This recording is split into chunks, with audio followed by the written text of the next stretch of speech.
Well, welcome everyone back to the Coalition for Marriage YouTube channel. Privileged to have you joining us. If you're joining us for the first time, let me just remind you that we are the UK's largest pro-marriage organisation representing individuals and groups who support this notion of one man, one woman marriage. And as I often say, that's not to indicate that other things shouldn't or don't take place in a liberal democracy. They absolutely do. It's very clear before us that they do. But our position is that marriage describes the thing that only one man and one woman can do. It's really important, it's unique, and it brings special benefits to society in a way that no other relationship type can. And the evidence, academic evidence, research evidence is very, very clear on that. Now, it's such a privilege to have a special guest with us today. And before I introduce her, can I just say, I don't often ask anything of you, but today I will ask that you share this video with your friends and family as a means of encouragement, because it's a really important discussion we're about to have today. It's a privilege to welcome Päivi Rannanen. Päivi is an MP in Finland. And before I tell you a little bit about her story and then we go to her and ask her some questions, Päivi, would you just like to say hello to our supporters? Okay, hello, nice to meet you, and such a pleasure to be here with you. Well, it's wonderful to have you, and I'm so glad your English is so good, because my Finnish, well, that doesn't exist at all. So it really is wonderful that you've just got such an ability in a wide range of fields, including speaking the English language. So thank you very, very much for that. Now, Päivi, as I understand it, you've been involved in an interesting case in Finland. You actually were the Interior Minister, you've been an MP for quite a long time, you were the Interior Minister, which is equivalent to our Home Secretary. So very, very senior positions in government you've held. But recently you've been involved in a legal case, as I understand it, because the church you belong to, and let me just say that supporters of Coalition for Marriage come from all faiths and none, but the church that you belong to was celebrating Pride, and you thought, in your opinion, that didn't make sense, because in your opinion, the biblical approach to marriage was one man and one woman, and homosexuality, you interpret the Bible saying, is a sin. And you express that actually it's confusing that your church should then support Pride given those two things. I understand that somebody made a complaint about those comments, and because of that complaint was from a minister in a church, that you were prosecuted, that you've had a couple of court cases, that the courts have completely exonerated you because Finland has very strong free speech laws. And they've said, firstly, that you do have a freedom to speech, and secondly, that anything you said wasn't intended to criticize or insult anybody. And so they exonerated you completely.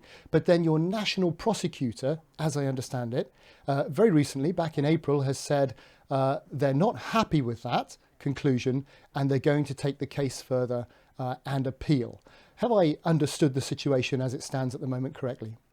Yes, it was excellent explanation about the situation. Yes, this process has now lasted about 3 years.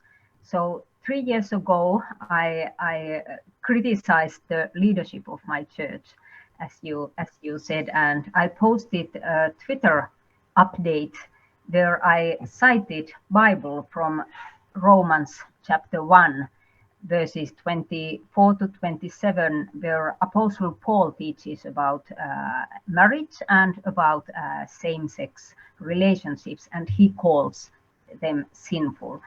And I'm member of the Finnish Evangelical Lutheran Church, as 70% of Finnish people are members. So it is the main church of Finland. And in fact, in the church has legislation, which is, because it is some kind of state church. So we in Parliament we have approved the legislation of church, and in that legislation it is said that the Bible is the basis for church doctrine. And I just asked that how is it possible that church is supporting something and celebrating something as pride, which the Bible calls sin and shame. And after that, started a public debate in church and in our society, and some citizen made a criminal complaint. And after that, when it came to public, that the police started investigations, then there were several other criminal complaints made, and now altogether there are 3 cases and 3 charges against me. And what I have spoken, it is only about, I would say, classical Christianity, what the churches have for decades and for centuries taught about marriage. I have not insulted or offended anyone, and my criticism was not aimed against any minority. It was aimed against the leadership of the church. So I'm happy that when this case was in Helsinki District Court, I was vindicated, and the charges were acquitted, and it was unanimous. There were 3 judges, but the general prosecutor of Finland, when she was nominated almost 4 years ago, she said that her main aim is to fight against hate speech, and she insists that this is hate speech if you say that homosexual acts are sinful, or so she tries now, and she has got the permission to take this to the Court of Appeals. So perhaps in autumn it will be again in court. So, I mean, just could I ask, if you were to say that lying is a sin, would every liar in Finland also get hold of the police and say that you've been speaking hate speech?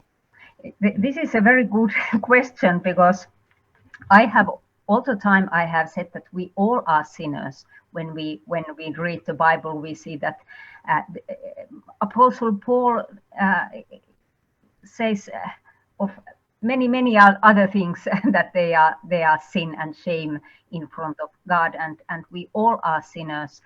And in fact, the trial was very, I would say, absurd, because in the beginning of the trial on January, the prosecutor at first, she said that this is not about Bible, this is not an inquisition, but she started at the beginning to ask about Bible. She took different Bible verses, and she said that Päivi Räsänen holds a doctrine that is in itself insulting, and she defined the insulting doctrine as love the sinner but hate the sin, and she said that this, to speak about sin, is insulting against people.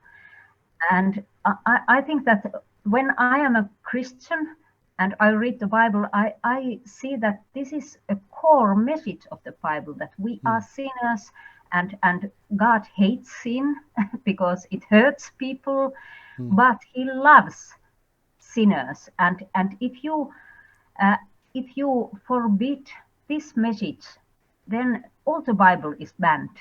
Yes. So it is forbidden. The core message of the Bible is forbidden then. So I think that this is very important issue, and in fact, even the secular media in Finland defined the trial as Babylon trial. It was not anymore me that was on trial, but it was the Bible on trial. And really, if we're being honest, it's not just the Bible, it's religion on trial, because Christianity is far from the only religion that calls homosexuality a sin. But Christianity isn't one of those religions that insists that homosexuality should be killed. Others do. So it's religion on trial, not just Christianity from that perspective. Yes, you are right. Yes, you are right. And that was the fact that we appealed with my lawyer also in trial that there are also other religions uh, which have this similar kind of opinion. And is it the case that while this seems to be focused on facts around Christianity, actually there are much wider free speech implications for everybody? Because if you're not allowed to say anything that somebody else is offended by, then really you're not allowed to think or speak, are you? Yes, yes, this is really all the case is about freedom of speech and freedom of religion. And in fact, also in Finland, I have got a lot of supporters, not only from Christian circles, but also many people of other faiths or without faiths have supported because they think that if in this case the freedom of speech is limited, then it would limit also in other cases uh, similar kind of freedom. So this is really an issue about these And constitutional and even important. academic freedom, because if you're in a university and somebody wants to disagree with your position in a debate or a discussion, well, it's hurtful when people disagree with you.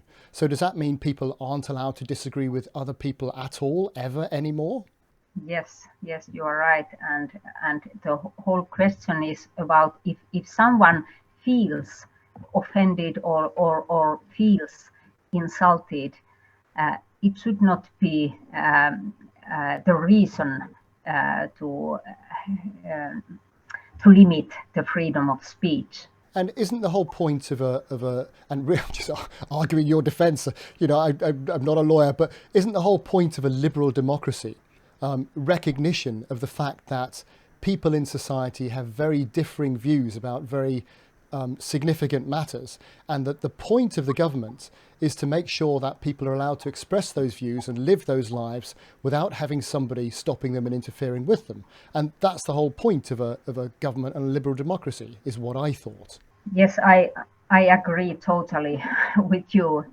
This is just the point. And if we think about marriage, uh, in fact, in Finland, uh, in the Evangelical Lutheran Church, which is the main church in Finland, its official doctrine is that the marriage is only between one man and one woman.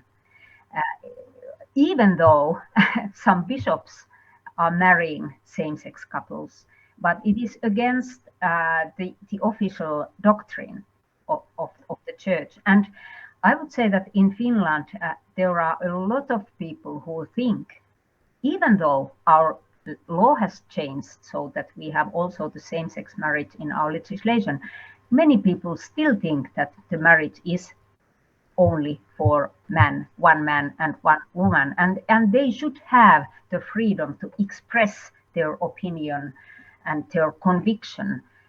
And not only that, but the evidence in the international body of research over time suggests that actually the marriage between one man and one woman, exclusive union for life, is the best way to raise the best version of the next generation. And the results are out, and it's clearly the best thing for children. It's the best thing for adults, and it's the best thing for society. It's the best thing for economies.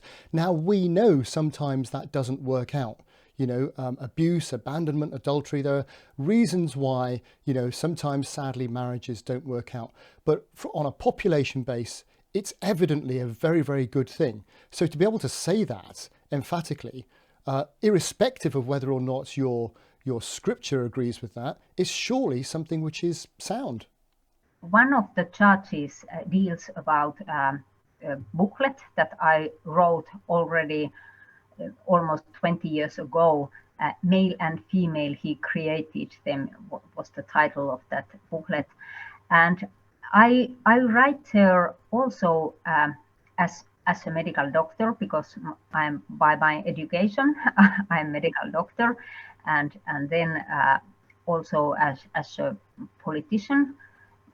member of parliament, and it has been also an issue in this court case about academic freedom to have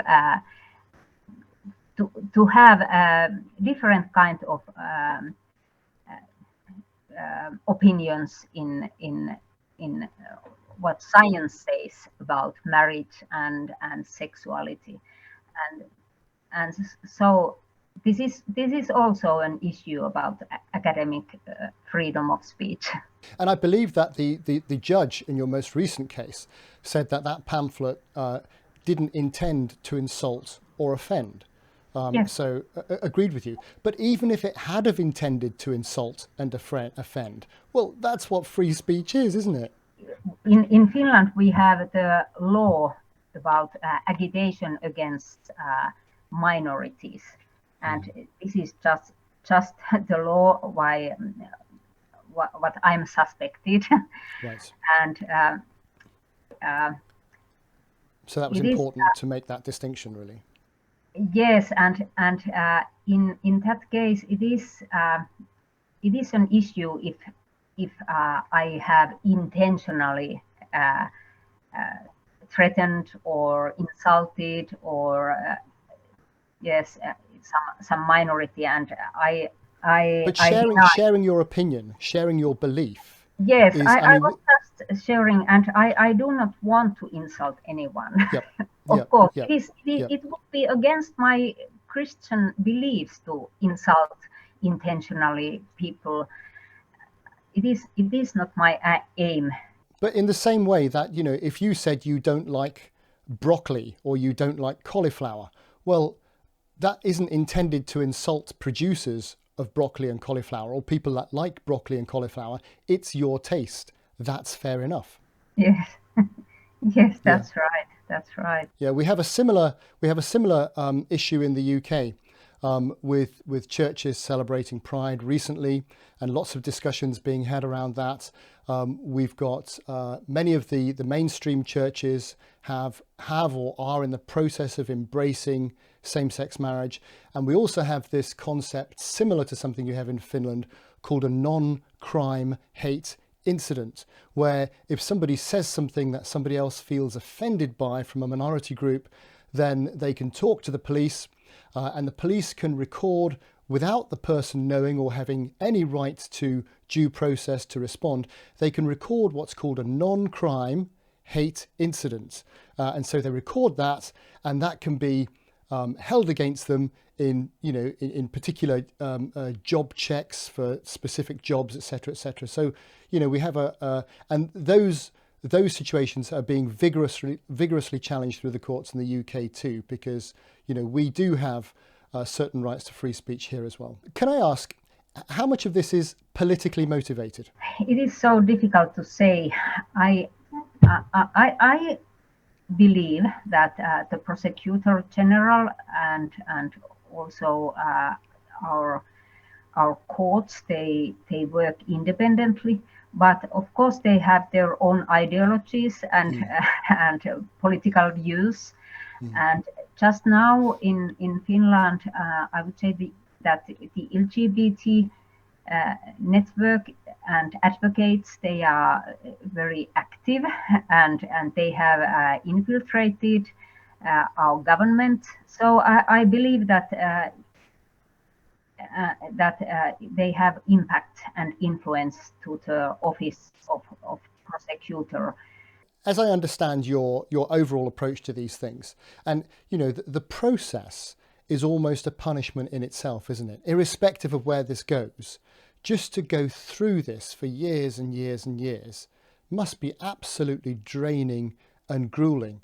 But and perhaps we can talk about that a little bit, but as I understand your belief from listening to lots of things you've said and from reading lots of things that you've written, you're not objecting to the fact that a liberal democracy may recognise all sorts of types of relationships. You're just saying that marriage marriage between a man and a woman is something special and unique, and that the Bible looks at that as the definition of marriage. That's not to say that other things and people's rights equivalent to that shouldn't exist in other areas of society. That's a question for society to look at. Yes, you are absolutely right.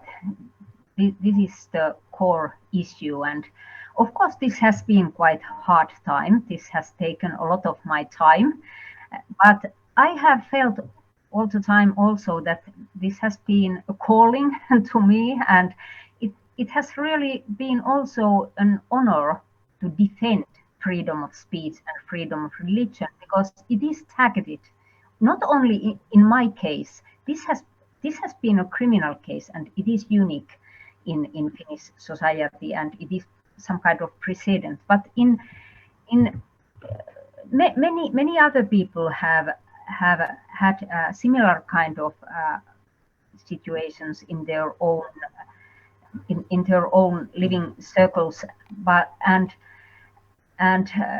that's why I think that it is very important just now to fight for these freedoms, and I'm going to defend these freedoms so far as it is needed, even to the European Court of Human Rights if it is needed.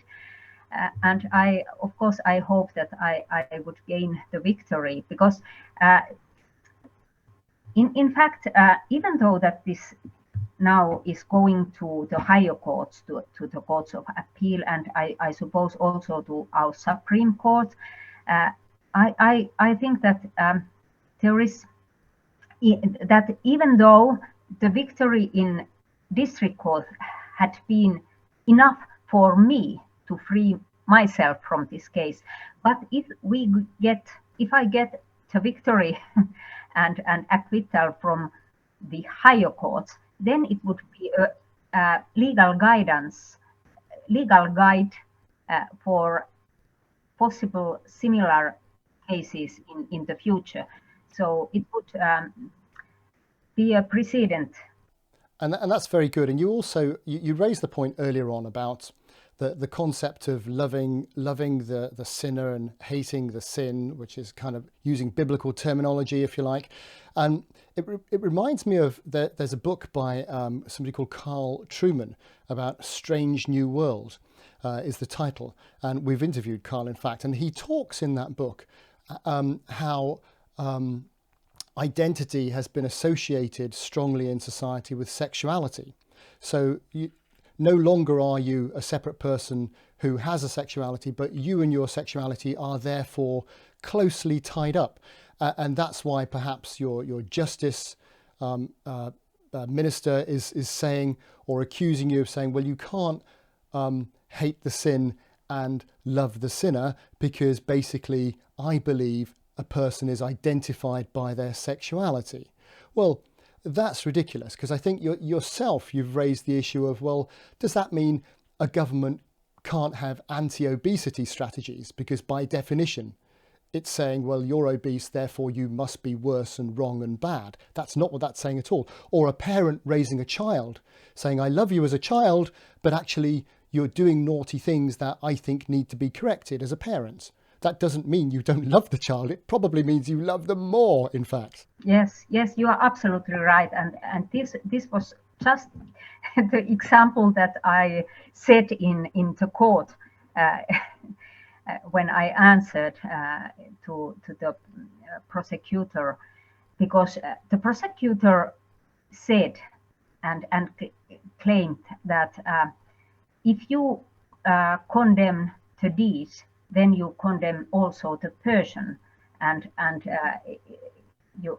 then it means that the person has not value in herself or himself. And I said that I'm mother of 5 children who are already now grown up, but when I was raising them, I many times had to blame them for bad behavior, but it didn't mean that I didn't love them each and or thought that they are valuable. And also in court, we can see that even though there are criminals who get punishments, we don't think that they lose their humanity or their human values and rights after that. So it should be clear, especially to the prosecutor.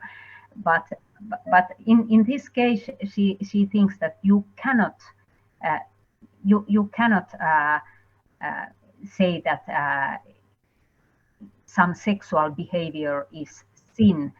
If you say so, you condemn the whole person and his or her identity. That's right. And you've mentioned before that the biblical reference that all men have sinned and fall short of the glory of God. So from your perspective, you're not insulting homosexuals, you're insulting everyone, which is fine in that Yes, case. You're yes. not singling anybody out. Yes, I'm insulting also myself, because I said that I am a Absolutely. sinner. If we think about But God, you've also mentioned Colossians 3, which actually says that everyone is equal, and Yes. everyone has a an equal standing before God, and Yes. that the Bible's message is not about condemnation, but an offer of, well, you tell me, in fact, that is the Bible about condemnation, or is it about something else? Yes, and I said this also when I was interrogated by police over 13 hours, and in front of in front of the court in trial. I said that that the core message of the Bible is grace. That even though we all are equal, but we all are sinners, but we can have our sins forgiven because Jesus has died on the cross for all of us. and so I understand that if you don't have this this faith in Christ, and this faith in the grace and mercy of God, then this is a very difficult issue to understand. The sin and the God and the fact that God hates the sin, it is very difficult to then to handle. But that's why I have been so happy also for as a Christian. I have been so happy that I have had a possibility to tell the good message of gospel and about Jesus Christ to the judges and prosecutor and police, and also by live broadcasts to Finnish homes. Let me share something personal with you, and you can comment on this, because I got a glimpse of how people, same-sex attracted people, might feel listening to discussions about the Bible's approach towards marriage and homosexuality, etc. When I was reading in the Old Testament that only perfect people could be priests and go into the inner sanctum, if you like, and take on that role in the ceremonial aspect in the Old Testament. And myself, I'm registered blind, which is quite interesting. So from that point of view, I wouldn't have been allowed to take on that role. And I thought that's interesting, because it's not my fault. Now, the whole argument about, born this way is, in my view, very wide open to debate and discussion, and far from a foregone conclusion. But nevertheless, I thought, well, hold on, I'm born that way. That doesn't feel right. Now, that's a whole other conversation, because that's all done away with, and the temple is now within us, the New Testament says, as far as I understand, and that there's all are equal before God, and actually it's all to do with forgiveness of sins, etc. Completely different concept now in the New Testament, which is great. But nevertheless, how ought people, same-sex attracted people, how ought they feel about the church and going to church? Are we saying that they're not welcome in church if they're same-sex attracted? That is a very good point. That I think that it would be so important that we would welcome all people, all sinners to church. And this was also the point that I wrote in my pamphlet, which is now in investigations, and so I think that we should be more open in our churches to welcome all kinds of people. But when we speak about the will of God and the word of God, it is important that we can trust on what Bible tells. As a Christian, I was concerned then 3 years ago when I wrote this Twitter update. My biggest concern was about the trust on the Bible. So if the church is teaching something against what Bible says, it breaks down. It breaks the trust on the Bible, and then it is not only about marriage. The issue is not only about marriage or sex. It is also about salvation. That people can trust on Bible, on what God has told about His will, and also the good message about having the forgiveness of the sin and the way to heaven. And this was my concern, that in fact, when the church is trying to be positive to homosexual people, gay people, it is building some kind of hinders. I know what you're saying. Yeah, I know what you're saying. And the whole concept of, as you've said before, and as we've said on this interview a couple of times now, you've referenced the Bible saying, well, we're all sinners. We're all worthy of condemnation from God. There is none righteous, no, not one. So we're all in the same position, but faith is not based on anything you do or anything you are. Or forgiveness is not based on anything you do or anything you are. It's based on faith and repentance, which again is available to all of us, anybody who seeks it. And so it's open to everybody, and it's based on love, as you've said before. And also, if somebody doesn't like the teaching, there's no obligation to go and listen to it. Yes, you are right. Yes, because I think that it is the freedom of religion and freedom of speech. It is also very important to every minority, also to homosexuals, that they can express themselves and tell their opinions, and also to those people who have no faith. It is important, but it is also important to the followers of Jesus, because Jesus has given the commandments to preach this good message and to everyone. And that's why I think that I'm defending now the freedom of religion and speech to everyone in Finnish society, also to gay people. And you have very good free speech laws in Finland. We also have, let me just, for our viewers who are maybe don't have religious faith, well, there are interesting court cases that have gone through at the moment in terms of criticism of certain things with Mayor Forstater and other cases like that. But also we have extant court cases that say that belief in traditional marriage is worthy of respect in a democratic society. We also have legislation that talks about the discussion or criticism of sexual conduct or practices, or the discussion of marriage or the parties to a marriage is not in itself considered to be hatred or intended to stir up hatred or anything like that. If you're doing things and saying things in a hateful, vicious way, that's a whole other conversation. But if you're just expressing your heartfelt views and opinion on something, I believe the law is, and I believe the law should be, completely on your side in a liberal democracy. Yes, and I really hope that it would be also the outcome of the Court of Appeals, and that's why I'm so happy that the the outcome of the Helsinki District Court, it was very clear, and it was based on these basic freedoms and to our constitution, and also to the international conventions of freedom of speech and religion. So I'm hopeful. Well, I was going to ask you two questions to kind of begin to wrap up, because I know you're a busy woman.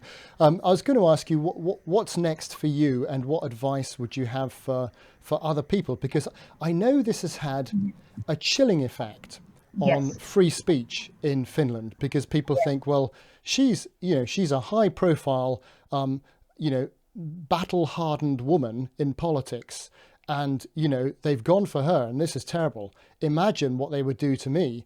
I'm just going to keep my mouth shut. So it does have a chilling effect, and it quashes free speech, which is a terrible thing. So to conclude, perhaps you can just talk to us about what's next for you, what sort of time frame are you looking at, and what advice would you give to others, perhaps Christians and perhaps non-Christians, about expressing our true feelings and our beliefs? Yes, that is a very good question, because really this has raised up some kind of self-censorship in the Finnish society, especially among young Christians. So I'm worried, because I have got messages from Finnish urban young professional Christians who have said that they are afraid to express themselves because of the label of conservative Christian, and it would perhaps hinder their career or social acceptance. And but there is also the other side, that there have also been I have got thousands of messages of Finnish people who have told that this has encouraged them to speak and to trust on Bible. And 1 year ago, after this my case came to public, there in Finland there was founded organization that is defending freedom of speech and freedom of religion, and it is supporting also my case and possible further cases. So my advice would be that now it is not time to be silent. It is time to be open about your conviction, about your faith, or other convictions, about your opinions, because the more we are silent, the narrower becomes the space for these freedoms. The silence doesn't help. It makes the situation worse. It creates the circle of self-censorship. And what, I'm not saying any particular individual or group is evil, but repression of free speech, I think, is evil. And, from that point of view, there's that old adage that all evil needs to succeed is for good people to be quiet. And, we cannot allow suppression of free speech and free thought, because therein lies, well, we've seen in the last 100 years in Soviet Russia, in Maoist China, we've seen what that turns into, and it isn't pretty. Agree that, and that's why I hope, and I have all the time said that I hope that this my case doesn't create the chilling effect, and it is important that now the Christians and also other people, they use these freedoms which we have in our constitution, and of course I hope that also the outcome of the Helsinki District Court, it encourages people to use these freedoms, and I hope and pray that the higher courts will have the similar outcome that encourages people. Perhaps after that successful judgment comes through, will you come and talk to us again? Yes, yes, thank you. This was a pleasure for me. Thank you. Päivi Rannanen, I know you're really busy. Can I thank you so much? You're just doing a wonderful job and making a wonderful stand for real marriage and actually for free speech all over the free world. So thank you so much for doing what you're doing. We'll be thinking about you and watching you and keeping up with what's going on. Can I wish you just a wonderful rest of your day and every success as you go forward. Thank you so much. Thank you for having me. Take care. Bye-bye. Bye.